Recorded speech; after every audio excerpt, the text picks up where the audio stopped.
Look at this. এটা কি বলো তো? বরফ। দেখেছো কত বরফ জমে গিয়েছে ফ্রিজে। My goodness. No no no no, ঠান্ডা লেগে যাবে। সো দেখতেই তো পারছেন যে ফ্রিজে কতটা পরিমাণের বরফ জমে গিয়েছে। আর আজকে যেহেতু ফ্রাইডে, জান্নাতের স্কুলও নেই, তো ভাবলাম যে ফ্রিজটা একটু ডিপ ক্লিন করা দরকার। দ্যাটস ওয়াই সকালবেলা ঘুম থেকে উঠেই আমি ফ্রিজটা বন্ধ করে রেখেছিলাম। এখন একটু নর্মালে চলে এসেছে, তাই আমি এখন এই আইসগুলো সব ক্লিন করে নিচ্ছি। আর আইস আইস। সো এই তো। নো নো নো, ঠান্ডা লেগে যাবে জান্নাত, তোমার বাবা পরে আমাকে পিট্টি দিবে। হ্যাঁ, ভালোই লাগছে আইসগুলো ধরতে, মনে হচ্ছে সুইজারল্যান্ডে চলে এসেছি, বরফের দেশে, কারণ বরফগুলো দেখে এরকম মনে হচ্ছে। যাই হোক, এখন আমি এটাকে ডিপ ক্লিন করে ফেলি ফ্রিজটাকে পুরোপুরি, আর না হলে সময় পাওয়া যায় না। আর ফ্রিজে যদি বেশি বরফ জমে যেতে থাকে তখন কিন্তু ফ্রিজে প্রবলেম হতে দেখা দেয়। সো দেখা যায় মাঝে মাঝে একটু ডিপ ক্লিনটা করা অনেকটা জরুরি। সো এটাই আজকে করছি। হ্যাঁ, বেসিনে ফেলে দিয়ে আসো, যাও। হ্যাঁ হ্যাঁ, okay. Oh, thank you so much.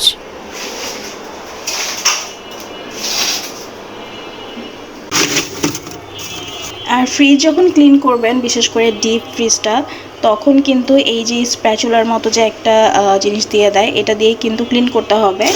অন্য কোনো কিছু দিয়ে যদি আপনারা ফ্রিজের মধ্যে একটু ঘষাঘষি শুরু করে দেন, তাহলে কিন্তু ফ্রিজে প্রবলেম হওয়ার সম্ভাবনা অনেক বেশি হয়ে যায়। তো ওইটা না করে যেটা দিয়েছে ফ্রিজটা ক্লিন করার জন্য বা বরফটাকে অ্যাটলিস্ট ওঠানোর জন্য, তো আপনারা কিন্তু এই জিনিসটা ইউজ করবেন। আদারওয়াইজ অন্য কোনো কিছু ইউজ না করাই বেটার। ফ্রিজে যা যা জিনিস ছিল সব কিছু আমি বেসিনে এখানে রেখে দিয়েছি। এগুলো সব কিছু ক্লিন করে তারপরে আমি ফ্রিজে ঢুকাবো। আর এই তো দেখেন গ্যাসের কি পরিমাণের বাজে অবস্থা, মানে টিপ টিপ করে জ্বলছে। আমি এখানে ভাত বসিয়ে দিয়েছি, কিন্তু কোনো বলক তো আসার নামই নেই। আসবে কিভাবে? গ্যাসের তো অবস্থা একদমই নাজেহাল। যাই হোক, এভাবে করেই প্রতিদিন চলতে থাকে, এটা নতুন কিছু না। আর এদিক থেকে আমি ফ্রিজটাও ভালো করে ক্লিন করে নিব। এখন ফ্রাইডে বা স্যাটারডেতে কিন্তু আমাদের ছুটি থাকে, কিন্তু ছুটি থাকলে কি হবে, তখন মনে হয় সব কাজ জমে যায়। এই কয়দিন ব্যস্ততার কারণে যে কাজগুলো করা হয় না, ওইটা আমরা কিন্তু ভেবে নিই যে শুক্রবারে বা শনিবারে শেষ করে ফেলবো। যেমন অনেকদিন ধরে আমার ফ্রিজটাও ক্লিন করা হচ্ছিল না, তো আমি ভেবেছিলাম যে যেদিন স্কুল অফ থাকবে জান্নাতের, ওই দিন একটু ফ্রি থাকবো, তো ওই দিন আমি সব ক্লিন করে ফেলবো। তো এদিকে তো ফ্রিজ একদম সুন্দর মতো ক্লিন করা হয়ে গেছে। এখন আমি সবগুলো সেট করে তারপর আমি এক এক করে যা যা আমার বক্স ছিল সবগুলো আমি সেট আপ করে নিব। আর আমি ফ্রিজে সব কিছু বক্সে করে রাখি। যারা আমার আগের ভিডিওগুলো দেখেছেন বা সবসময় দেখেন, তারা তো সবাই জানেন যে আমি বক্সে করে সবসময় ফ্রিজে মাছ, গোস বা এছাড়া যা যা থাকে সবজি, টমেটো, সব কিছু কিন্তু আমি বক্সে করে রাখি। তো আমি এভাবে করে সব কিছু সেট করে নিয়েছিলাম। ডিপ তো আমার পুরোপুরি ক্লিন করা হয়ে গেছে, সেট করাও হয়ে গেছে, খুবই সুন্দর লাগছে এখন দেখতে। এখন আমি চলে যাই নিচের নর্মাল ফ্রিজে। আর এটার অবস্থা তো প্রচুর খারাপ। এর মধ্যে কিন্তু ক্লিন করাও হয়ে গেছে, কারণ অন ক্যামেরায় আসলে ক্লিন করতে অনেকটাই ঝামেলা হয়ে যায়, তাই আমি অফ ক্যামেরায় ক্লিন করে ফেলেছি। এখন এক এক করে সবগুলো জিনিস সেট করে নিব।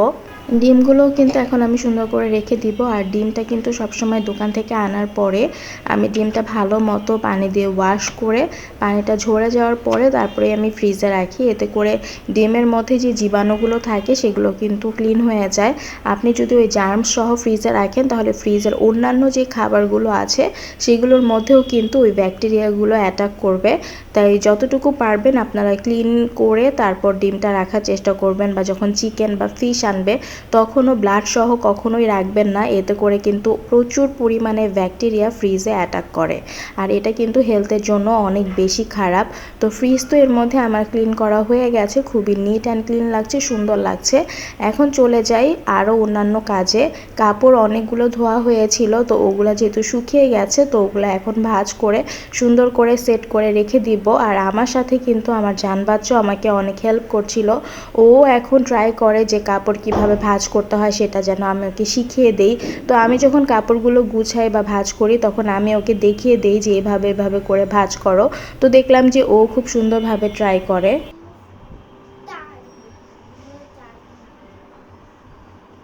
ও এতক্ষণ আমারটা দেখে এখন নিজেই ভাঁজ করার ট্রাই করছে।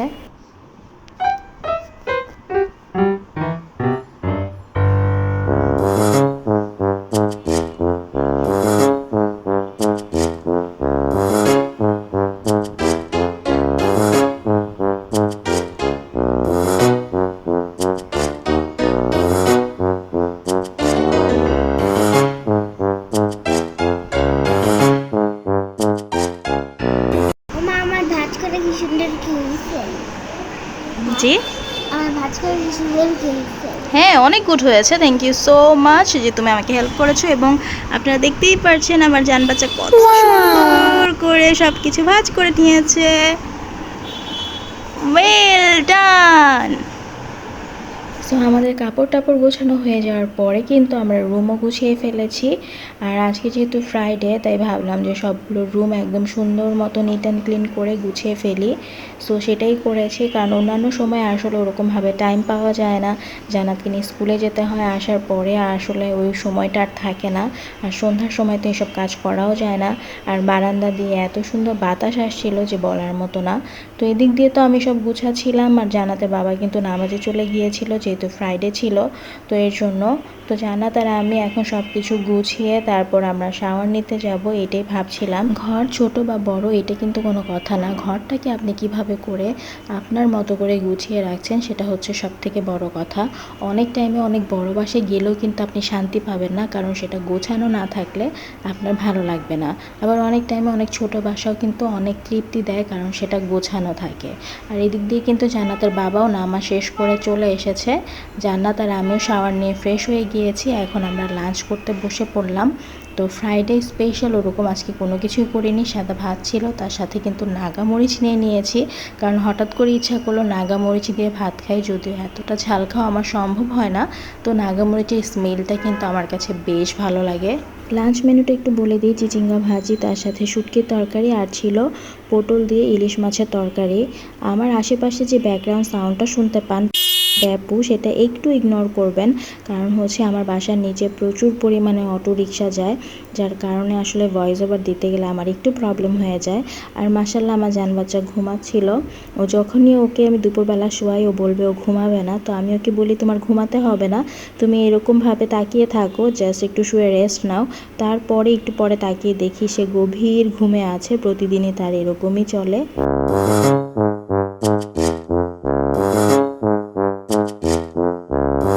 জানবাজে কিন্তু একা ঘুমায় না, ও কিন্তু ওর সব সাঙ্কপাঙ্ক নিয়েই ঘুমায়। ওদেরকেও কাঁথা টাথা মুড়ি দিয়ে একদম ঘুম পাড়িয়ে রেখেছে।